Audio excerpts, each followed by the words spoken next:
안녕하세요. 오늘은 임플란트 수술을 할 때 듣게 되는 내비게이션 임플란트, 가이드 임플란트라고 하는 내용에 대해서 소개를 해드리려고 하는데요. 우리가 이제 임플란트 수술을 할 때 내비게이션 임플란트를 하세요 이런 말을 많이 듣게 되는데, 내비게이션 임플란트가 무엇이고 이거에 이제 장단점이 어떤 게 있는지, 그리고 내비게이션 임플란트를 하는 것이 과연 좋은지, 이런 거에 대해서 한번 얘기를 해보도록 하겠습니다.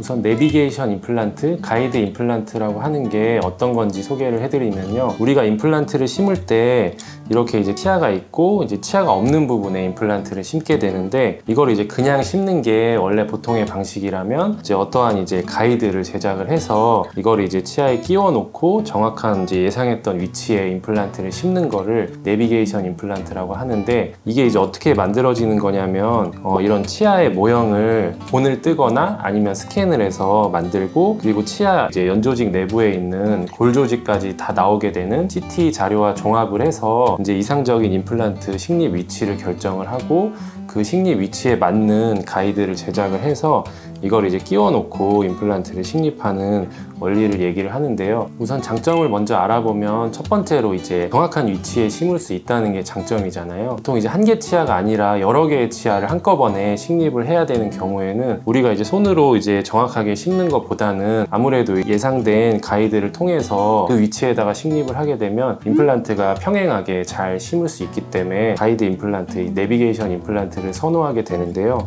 이렇게 보면은 보통 이제 치아가 두 개가 없는 경우인데, 이런 경우에 이제 우리가 치아를 정확한 위치에다가 심기 위해서는 이런 가이드를 미리 제작을 해서 원하는 위치에 이제 홀을 형성을 하고, 이 위치에 맞게 임플란트를 식립을 해주면 정확한 위치에 식립을 할 수 있기 때문에 여러 개의 치아를 한꺼번에 수복을 해야 되는 경우에는 내비게이션 임플란트가 장점이 있습니다.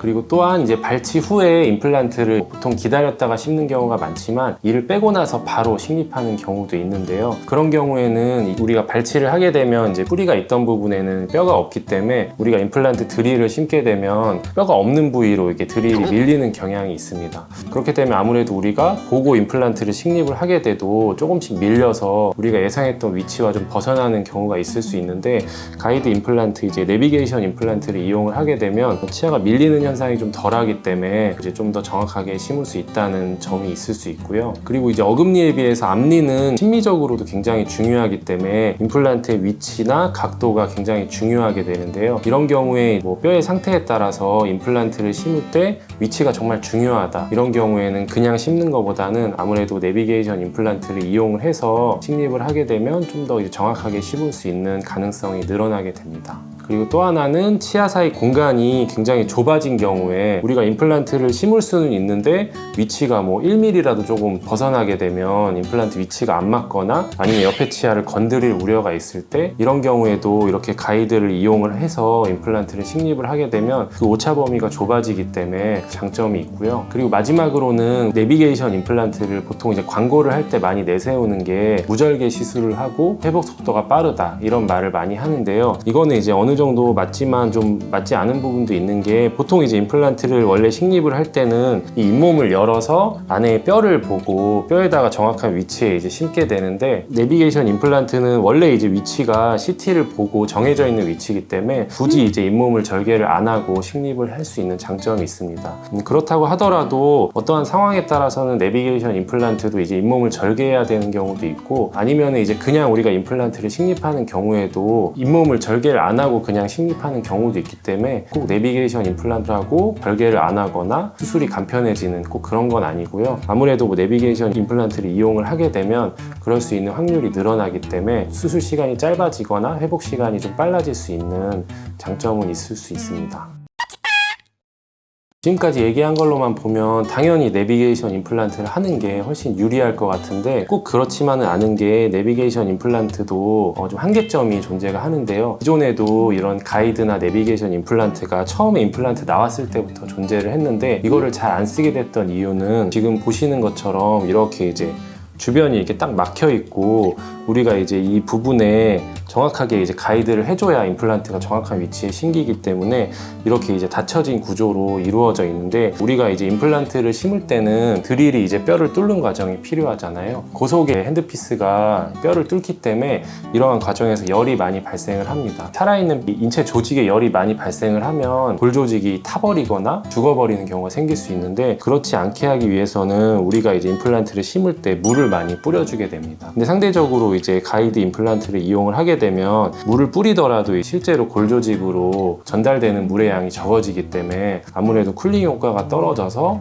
임플란트를 식립할 때 임플란트가 실패할 수 있는 가능성이 어느 정도 높아질 수가 있게 됩니다. 그리고 또 하나는 이 가이드 임플란트를 만드는 원리 자체가 이렇게 이제 모형을 제작을 하고, 그리고 CT 데이터를 이렇게 중첩을 시켜서 거기에 맞는 임플란트 위치를 우리가 미리 예상을 하고 이거를 이제 끼워서 이제 임플란트를 심게 되는데요. 아무리 이제 정확하다 하더라도 CT 데이터에 오류가 있을 수도 있고, 그리고 이런 모형을 본을 뜨는 거에도 오류가 있을 수도 있기 때문에 두 개를 종합하는 과정에서 오차가 존재를 하게 됩니다. 근데 이거를 진짜 식립을 할 때 오차가 어떤 건지를 정확하게 알 수 없고 이 정확성을 담보하기가 좀 어렵기 때문에, 그런 측면에서 무조건 내비게이션 임플란트가 정확한 위치를 보장한다고 보기는 좀 어려울 것 같은데요. CT의 경우에도 우리가 이제 가만히 있는 상태에서 CT를 돌아가면서 찍게 되는데, 환자에 따라서 이제 조금씩 이제 좌우로 움직인다든지 그런 경우에는 CT 데이터가 정확하지 않게 되고, 본을 뜰 때도 이런 이제 어딘가 기포가 있거나 어디가 부정확하게 나온 경우에 가이드를 이제 실제 치아에 끼워놨을 때 정확하게 안착이 되지 않는 경우가 생기게 됩니다. 조금이라도 정확하게 안착이 되지 않고 어딘가 조금이라도 들뜨게 되면 위치가 완전히 바뀌기 때문에 데이터를 100% 신뢰하고 임플란트를 심을 수 없기 때문에 무조건 이게 정확하다고 볼 수 없는 단점이 있습니다. 우리가 실제로 CT를 찍었다고 하더라도 잇몸을 열고 뼈 안의 상태를 보면은 그 뼈가 제대로 된 뼈가 되지 않은 경우도 있기 때문에 우리가 CT 데이터를 100% 믿을 수 없는 상황이 생기게 됩니다. 여러 가지 상황을 고려해서 우리가 이론적으로는 당연히 정확한 위치에 심을 수 있을 것 같지만, 실제로 사람마다 이제 뼈의 상태나 여러 가지 데이터가 다르기 때문에 100% 신뢰할 수 없다는 단점이 있고요. 그리고 다른 단점은 여러 가지 데이터를 종합을 해서 임플란트를 정확하게 식립을 하기로 했는데, 실제로 수술 환경에 들어가면 우리가 예상했던 거와 다른 문제가 있을 수도 있고, 부득이하게 이제 위치를 다른 데다가 조금 옮겨야 되는 상황이 생길 수도 있는데, 이거는 한번 정해진 위치에다가 심지 않으면 이게 위치 변경이 불가하기 때문에, 그런 상황에서 우리가 내비게이션만 믿고 들어갔는데 위치를 부득이하게 변경해야 되는 경우에는 이게 이제 쓸모가 없을 수 있기 때문에 그러한 단점도 있을 수 있고요. 이런 단점 외에도 우리가 이제 임플란트를 할 때 비용이 들잖아요. 근데 내비게이션 임플란트를 추가로 하게 되면 추가로 뭐 10만 원이든 20만 원이든 비용이 더 나오기 때문에 이것도 이제 무시할 수는 없는데요. 임플란트란 게 결국에는 이제 좋은 위치에 잘 심으면 그 자체로 내비게이션을 이용을 했든 안 했든 같은 결과가 나오는 거기 때문에, 무조건 내비게이션 임플란트를 추가를 해서 비용을 올려서 임플란트를 시술을 하는 게 100% 좋다 이렇게 말하기는 조금 어려운 상황입니다. 지금까지 내비게이션 임플란트가 무엇이고 이거의 장단점에 대해서 간략하게 소개를 해드렸는데요. 환자 입장에서 내비게이션 임플란트를 선택하는 게 맞는 건지 아닌지 결정하기가 사실은 굉장히 어렵고요. 제일 중요한 거는 어떠한 케이스인지, 술자가 이게 내비게이션 임플란트를 하는 게 더 좋을지 아니면은 그냥 하는 게 더 나을지, 이러한 경험과 선택이 더 중요하기 때문에 그러한 선택에 맞춰서 결정을 하시는 게 중요할 것 같고요. 그리고 이제 내비게이션 임플란트라는 거는 임플란트를 수술할 때 사용하는 이제 방식의 차이일 뿐이지, 결국에는 임플란트가 들어가고 임플란트 보철이 완성됐을 때 그 결과물은 똑같다고 볼 수 있기 때문에 너무 이제 그런 방식에 집착해서 이거를 꼭 해야 될지 안 해야 될지 결정하는 것보다는 이제 치과에 가셔서 어떤 방식으로 임플란트를 하는 게 좋을지 상담을 해보시는 것이 좋을 것 같습니다. 감사합니다.